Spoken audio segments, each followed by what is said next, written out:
السلام علیکم۔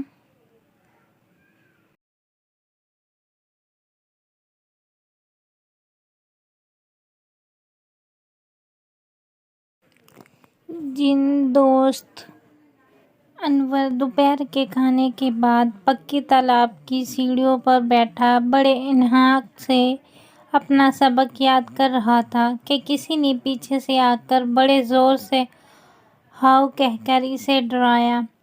انور بکھلا کر کھڑا ہو گیا۔ اگر فوری طور پر خود کو سنبھال نہ لیتا تو لڑکھڑاتا ہوا تالاب کے پانی میں جا گرتا۔ گھر میں چھوٹے بچوں کے شور و غل سے تنگ آ کر وہ اکثر یہیں آ کر اپنا سبق یاد کر لیا کرتا تھا۔ آج تک کبھی ایسا نہیں ہوا تھا کہ کسی نے اسے اس طرح ڈرایا ہو۔ انور نے ڈرتے ڈرتے گردن گھما کر دیکھا تو پشت پر اس کا بہترین دوست اور کلاس فیلو صفدر کھڑا مسکرا رہا تھا۔ دونوں میں بڑی گہری اور پکی دوستی تھی۔ لڑنا جھگڑنا تو دور کی بات، ان میں کبھی معمولی اختلافات تک پیدا نہیں ہوا تھا۔ گاؤں بھر میں ان کی دوستی ایک مثال بن گئی تھی اور لوگ انہیں ایک جان دو قالب کہتے تھے۔ اوہو، تو یہ تم ہو صفو! میں تو سچ مچ ڈر ہی گیا تھا۔ آؤ بیٹھو، کہاں سے آ رہے ہو؟ انور نے اسے دیکھ کر اطمینان کی سانس لیتے ہوئے پوچھا۔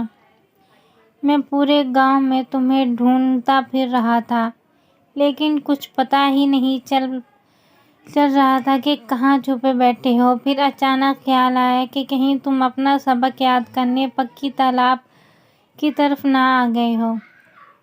بس میں ادھر آ گیا۔ امرود کھاؤ گے؟ انور نے سوالیہ نگاہوں سے صفدر کو دیکھا۔ لو کھاؤ۔ تم بھی کیا یاد کرو گے کہ کسی رئیس دوست سے پالا پڑا ہے؟ اتنا کہہ کر صفدر نے قمیض کی تینوں جیبوں سے درجن بھر چھوٹے بڑے امرود نکال کر انور کے سامنے ڈھیر کر دیے۔ پکے ہوئے امرودوں کی تیز خوشبو میں پھیل گئی۔ کہاں سے توڑ کر لا رہے ہو؟ تمہارے گھر میں تو امرود کا کوئی درخت نہیں ہے، صفدر نے کہا۔ کھا کر تو دیکھو، خود ہی پتہ چل جائے گا۔ انور نے ایک چھوٹا سا امرود اٹھایا، قمیض کے دامن سے رگڑ کر اسے صاف کیا، دانتوں سے آدھا کاٹ لیا۔ اندر گہرے گلابی رنگ کا گودا دیکھ کر انور بوکھلا گیا۔ پورے گاؤں میں ایسا ایک ہی درخت تھا جو پرانی حویلی کے اندر تھا۔ حویلی کے مالک بڑے ذمہ دار صاحب نے شہر میں کرایہ کاروبار جما لیا اور خود بھی شہر چلے گئے تو حویلی پر جنوں کے پورے قبیلے نے قبضہ کر لیا۔ یہ گاؤں والوں کا خیال تھا، ورنہ حقیقت کیا تھی یہ تو اللہ ہی کو بہتر معلوم ہوگا۔ یوں پرانی حویلی خوف و دہشت کی علامت بن چکی تھی اور لوگ اس کے قریب سے گزرتے ہوئے بھی ڈرتے تھے۔ حویلی کا کوئی جن آج تک کسی گاؤں والوں کو نظر نہیں آیا تھا۔ انور نے خوفزدہ لہجے میں کہا، یہ تو پرانی حویلی کے درخت کے امرود ہیں، تمہیں کہاں سے مل گئے؟ میں خود توڑ کر لا رہا ہوں۔ صفدر ہنسنے لگا۔ تم حویلی کے اندر گئے تھے؟ انور نے بوکھلا کر پوچھا۔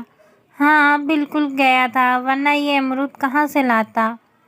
اور حویلی کے جنوں نے تمہیں کچھ نہیں کہا؟ کیا کہتے؟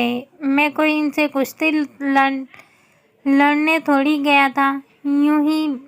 یوں بھی حویلی کے اندر میں نے کسی جن کو نہیں دیکھا۔ ممکن ہے میری بہادری اور دلیری دیکھ کر سب چھپ گئے ہوں۔ صفدر پھر ہنسنے لگا۔ بڑے نڈر ہو یار،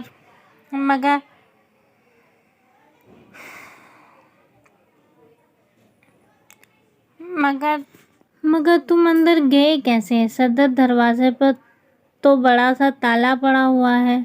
دیکھو، میں پوری بات تمہیں بتاتا ہوں۔ میں جب تمہیں تلاش کرتا ہوا پرانی حویلی کی طرف سے گزرا تو دیکھا کہ صدر دروازہ چوپٹ کھلا ہوا ہے۔ بس میرے دل میں امرودوں کا لالچ پیدا ہو گیا اور موقع غنیمت جان کر میں چپکے سے حویلی کے اندر داخل ہو گیا۔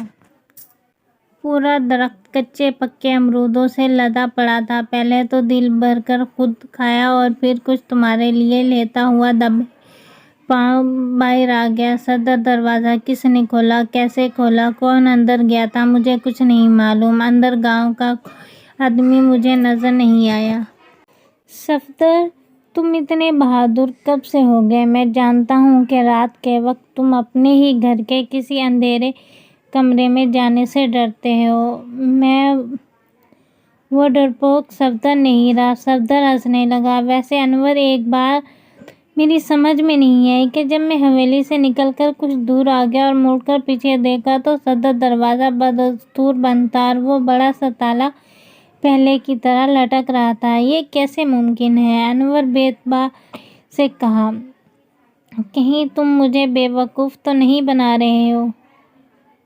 اچھا بتاؤ پھر یہ امرود کہاں سے آئے؟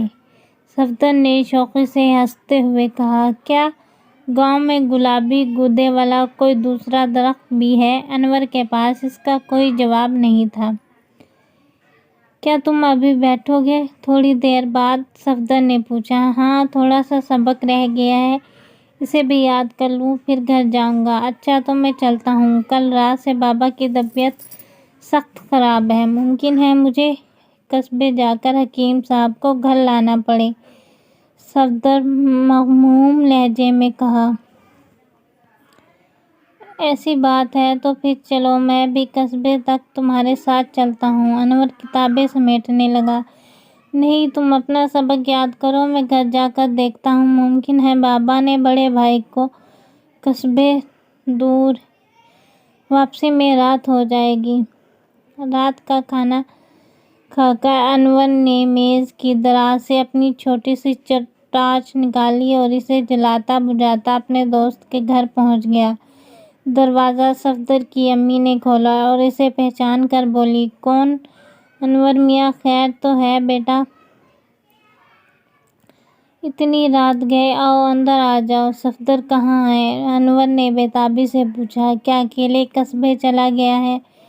وہ قصبے کیوں جائے گا؟ البتہ وہ صبح کی گاڑی سے اپنے بابا کے ساتھ شہر جا چکا ہے اور 3-4 دن کے بعد واپس آئے گا۔ اس کے بابا کے بچپن کے کوئی دوست 10 سال بعد بیرون ملک سے لوٹے ہیں، وہ ان سے ملنے گئے ہیں۔ صفدر بھی ضد کر کے ان کے ساتھ ہی چلا گیا۔ انور کے پاؤں کے نیچے سے زمین سرکنے لگی۔ اس نے گھبرا کر اپنی قمیض کی بائیں جیب کو ٹٹولا، جہاں 2 چھوٹے چھوٹے امرود اب بھی موجود تھے۔ اچھا، تو یہ جن بھائی کا تحفہ ہے؟